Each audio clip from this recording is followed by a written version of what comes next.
Chapter 65. Appearances to the Disciples. John chapter 20, verses 19 to 31. Then the same day at evening, being the first day of the week, when the doors were shut where the disciples were assembled for fear of the Jews, came Jesus and stood in the midst, and saith unto them, Peace be unto you. And when he had so said, he showed unto them his hands and his side. Then were the disciples glad when they saw the Lord. Then said Jesus to them again, Peace be unto you. As my Father hath sent me, even so send I you. And when he had said this, he breathed on them, and saith unto them, Receive ye the Holy Ghost.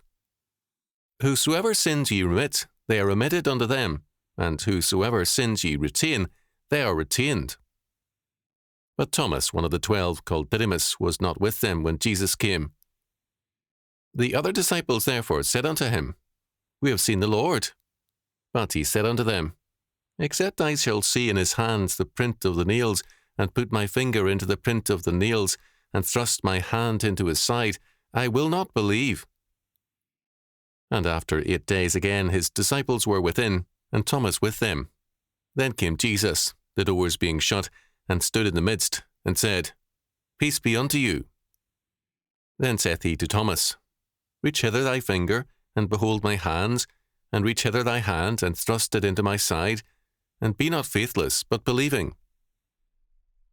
And Thomas answered and said unto him, My Lord and my God. Jesus saith unto him, Thomas, because thou hast seen me, thou hast believed. Blessed are they that have not seen, and yet have believed. And many other signs truly did Jesus in the presence of his disciples, which are not written in this book. But these are written that ye might believe that Jesus is the Christ, the Son of God, and that believing ye might have life through his name. John chapter 20, verses 19 to 31. In verse 19, we are told that on the day of the resurrection, in the evening, the fearful disciples were in a locked room together, all except Judas, now dead, and Thomas. They were afraid of the religious leaders. They had heard from Peter and John of Christ's apparent resurrection, but they were uncertain of its meaning. Suddenly, in this locked room, Jesus stood in the midst, and saith unto them, Peace be with you. Then Jesus at once showed them his hands and his side, the marks of his crucifixion, and the soldier's spear thrust into his side. Then were the disciples glad when they saw the Lord. Verse 20. Up until now, they apparently believed that our Lord had appeared to Mary Magdalene in the form of a ghost. By showing the disciples his very physical wounds, our Lord convinced them that he was indeed he.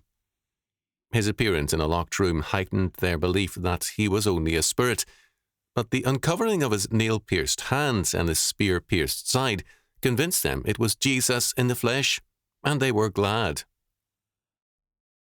Then Jesus said, Peace be unto you. As my Father hath sent me, even so send I you. Verse 21. Morgan called attention to the difference in the two words translated as send and sent. The Father's sending of the Son is apostello, from whence comes our word apostle. It means delegated authority. The Son sends the disciples, pempo, which is not delegated authority, but a dispatch under authority, by one who has the authority but does not delegate it. The Church has no inherent authority. Christ, who sends out his messengers and commissions his Church, surrenders no authority to them. This is very important in terms of what follows, because so much has been done to convert its meaning from a ministerial to a legislative one. A ministerial authority requires us to do only what we are commissioned to do, and no more. A legislative authority means a power to do what we think is right, irrespective of what we are told to do. In verses 22 and 23 we are told, When he had said this, he breathed on them, and saith unto them, Receive ye the Holy Ghost. Whosoever sins ye retain, they are retained. Verse 23 recalls two other similar statements in Matthew. And I will give unto thee the keys of the kingdom of heaven, and whatsoever thou shalt bind on earth shall be bound in heaven, and whatsoever thou shalt loose on earth shall be loosed in heaven. Matthew chapter 16, verse 19.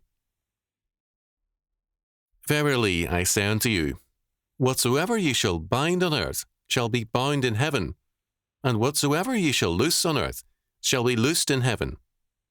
Matthew chapter 18, verse 18. All three verses have to do with the keys of the kingdom.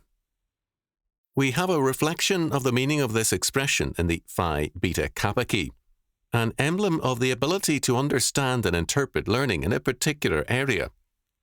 The keys of the kingdom refer to the power to understand and exegete Scripture, to explain its true meaning, not to create new ones. This is a ministerial, not a legislative task. Thus, the keys meant a knowledge and understanding of God's law word and the faithful interpretation thereof. We can then tell men, in terms of God's word, that their sins are remitted, or that they are retained or bound. No independent power is conferred upon the church, and to imagine so is to follow after the Pharisees, as the modern church has so often done. Thomas, or Didymus, was not present that night. Verse 24. When the others told Thomas of Christ's appearance, his response was, "Except I shall see in his hands the print of the nails, and thrust my hand into his side, I will not believe." Verse 25. Thomas has been much abused for this, and he is known as Doubting Thomas. But the other disciples were no different. Our Lord had to show them his hands and his sides. To single Thomas out as a special case is nonsense. John tells this tale in order to illustrate how unready all of them were to believe. 8 days later, when the disciples were again in a locked room with Thomas present, Jesus again appeared miraculously, stood in their midst and said, "Peace be unto you." Verse 26. Then he said to Thomas, "Reach hither thy finger, and behold my hands, and reach hither thy hand, and thrust it into my side, and be not faithless, but believing." Verse 27. The purpose of this account is not to tell us what a doubter Thomas was, but to call to the disciples' attention the privileged status as witnesses that they all had. All the disciples are shown to be wanting. Thomas's answer was, "My Lord and my God." Verse 28. Perhaps most quickly of all, Thomas acknowledged Jesus to be the incarnate God. Jesus told Thomas, "Thomas, because thou hast seen me, thou hast believed. Blessed are they that have not seen, and yet have believed." Verse 29. This was also a blessing, a beatitude, pronounced on all of us who are in time remote to that day, but do believe.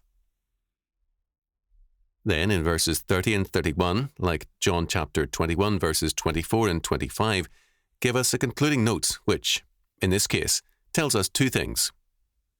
First, many other signs did Jesus manifest in the presence of his disciples. Verse 30. This gospel, like those of Matthew, Mark, and Luke, is selective. These narratives stress the key miracles and words of Jesus. Second, John has recorded accurately the word and deeds of Jesus with this purpose, that ye might believe that Jesus is the Christ, the Son of God, and that, believing, ye might have life through his name. Verse 31. Jesus, we are told, is the Christ, the Messiah of promise, and he is also the Son of God. The purpose of this revelation is that we might believe in him and have life through his name. To separate what Jesus was and is and his life and redemptive purpose from, quote, history, end quote, is to deny history by making it meaningless. We cannot describe the French or the Russian Revolution apart from the ideas and purposes of the revolutionaries. Even less can we understand biblical history apart from the triune God. We do not have before us a series of naturalistic or meaningless events, but an account of things which are wholly the results of God's decree and which manifest God's sovereign purposes and acts. It is an exercise in unreason to attempt to empty the Gospels of their purpose. It rests on an implicit denial of history,